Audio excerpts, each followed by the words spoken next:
जनहित न्यूज महाराष्ट्र चॅनलला सबस्क्राईब करा आणि रोज पहा आपल्या शहरातील बातम्या।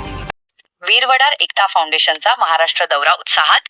अहिल्यानगर, नाशिक, धुळे व जळगाव येथे समाज बांधवांचा उत्स्फूर्त प्रतिसाद। वडार समाजाच्या विविध प्रलंबित मागण्यांकडे शासनाचे लक्ष वेधण्यासाठी आणि समाजात एकजूट निर्माण करण्यासाठी वीर वडार एकता फाउंडेशनच्या वतीने महाराष्ट्र दौऱ्याचे आयोजन करण्यात आले आहे। वीर वडार एकता फाउंडेशन याचा एक तुम्ही बचत गट तयार करा आणि हे बचत गट इथंच नाही, पूर्ण महाराष्ट्रामध्ये महिलांचे बचत गट आहे। 50 लोकांची एक बॉडी असेल, 50 लोकांची एक बॉडी असेल, 50 महिलांचा एक बचत गट तयार करा। बाकीचं शासनाकडून तुम्हाला काय पाहिजे काय नाही सगळं देऊ। जय बजरंग, जय बजरंग,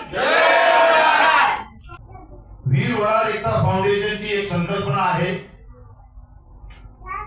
जिल्ह्यात एक वडार भवन। याचं स्पष्टीकरण देईल तुम्हाला। तुम्ही बोलो की दादा जिल्ह्यात वडार भवन, त्या भवनचा आम्हाला काय फायदा? एखादा गाव किंवा एखादा तालुका जरी असेल, त्या तालुक्याला एक सरकार पोलीस स्टेशन देतं,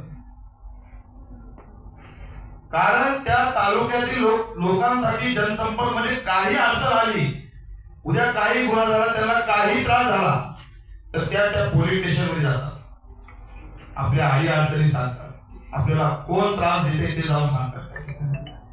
तसंच हा वडार भवन आपल्या समाजाला त्यांना काय लागतं काय नाही लागत त्याच्यासाठी वडार भवन हे उभं राहण्याचं आता गरजेचं, या काळात गरजेचं आहे।